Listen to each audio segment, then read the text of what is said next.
That is why they execute a 15-year-old.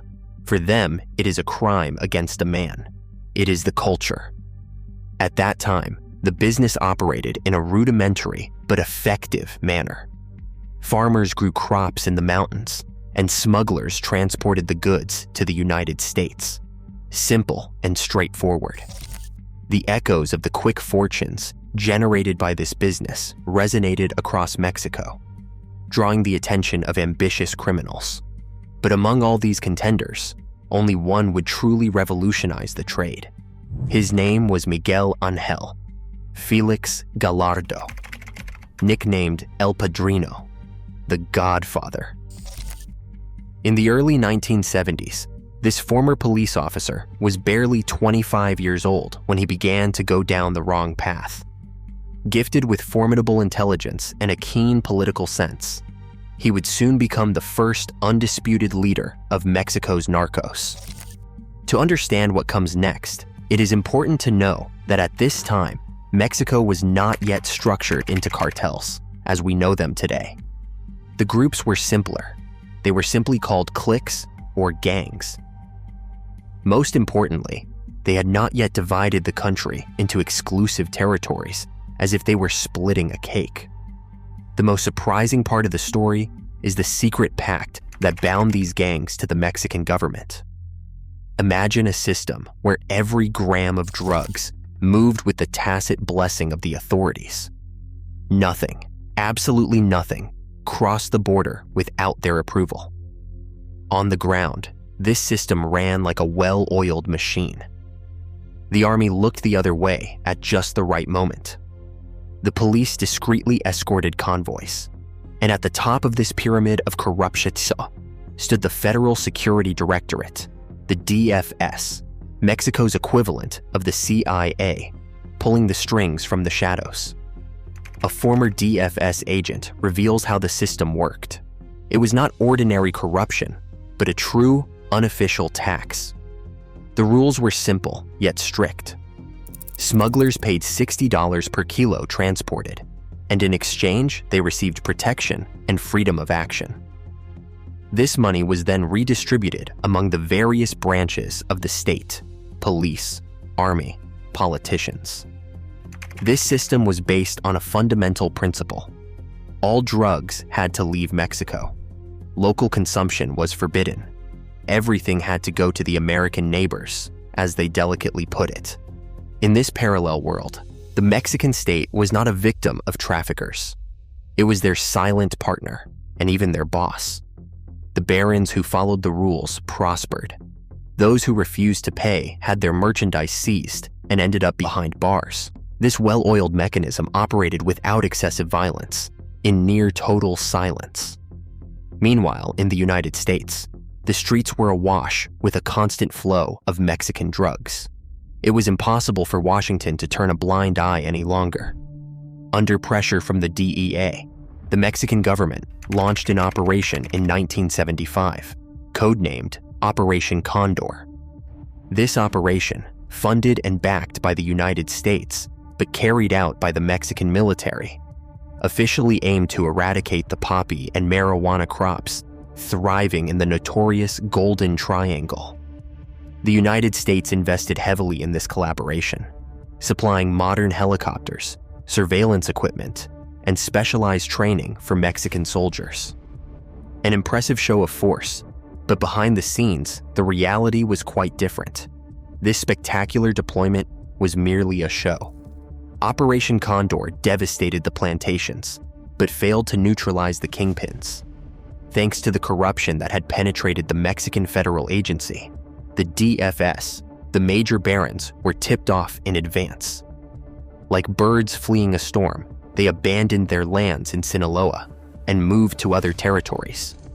Miguel, already nicknamed the Godfather by everyone, chose to settle in Guadalajara, in the neighboring state of Jalisco.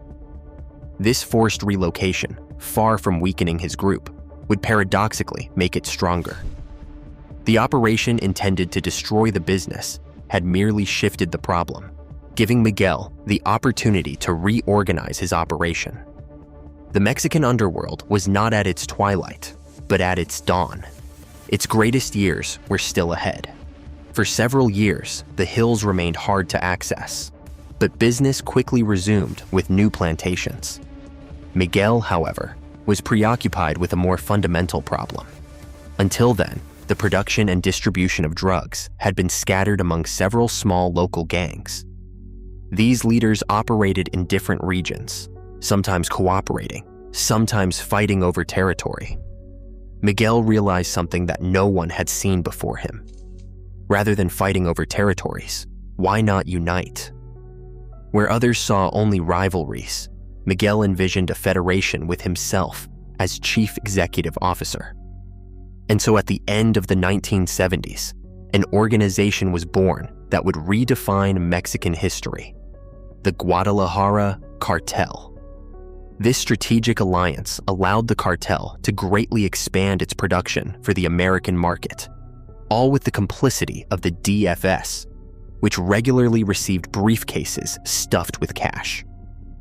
Thanks to his political connections and strategic alliances, Miguel reigns at the top of the empire he built. At his side are his loyal allies, Ernesto Donero and Rafael Rafa Coco. Contrary to what media might suggest, the cartel was not led solely by these three men. The structure was far more complex, resembling a confederation rather than a traditional hierarchical pyramid.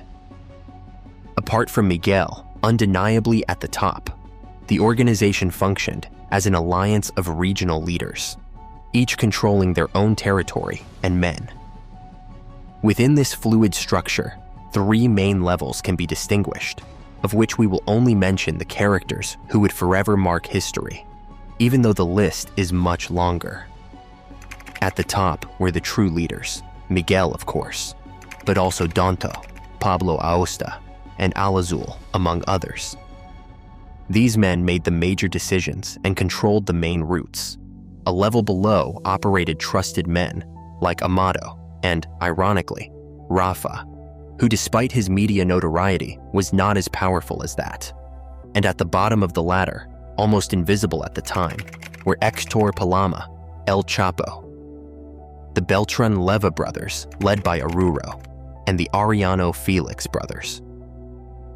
At that time, they were merely foot soldiers, growers, or low-level operators within the organization. Although nearly all members were from the state of Sinaloa, it was the city of Guadalajara that lent its name to the cartel. This was no coincidence. The metropolis, far from the heavily monitored border regions, had become their headquarters. It was here that several crucial negotiations would take place, particularly the one concerning the arrival of Co, that would turn simple Mexican smugglers into multimillionaires. At the time, it was well known that the Colombians held a monopoly over every stage of trafficking of this product, generating billions of dollars. Their empire spanned the entire logistics chain, from production at the source to strategic transport, and finally to distribution on the streets of the United States through their partners. The Colombians had a well-oiled system. They transported their coke from South America directly to Florida, either by plane or by boat through the Caribbean. Once on American soil, the product was distributed in the major cities of the East Coast, with New York as the primary market. This route was their perfectly oiled drug highway. But when they tried to conquer the West Coast, Los Angeles, San Diego, and all of California, they ran into a major problem. The distance was too great, and the surveillance too intense. This is where an alliance was born that would eventually sideline the Colombians. They proposed a partnership with Mexican organizations specializing in weed trafficking, particularly the one led by Miguel. The Colombians needed a local partner who knew the border crossings like the back of his hand. The deal was strikingly simple. The Colombians delivered their precious cargo to the Mexicans, who then handled the riskiest part, crossing the US border. Once the product was in California, the Colombian cartel members resumed control for final distribution in the streets of Los Angeles and San Diego. The payment system was straightforward. Each kilo of white powder that crossed the border earned the Mexican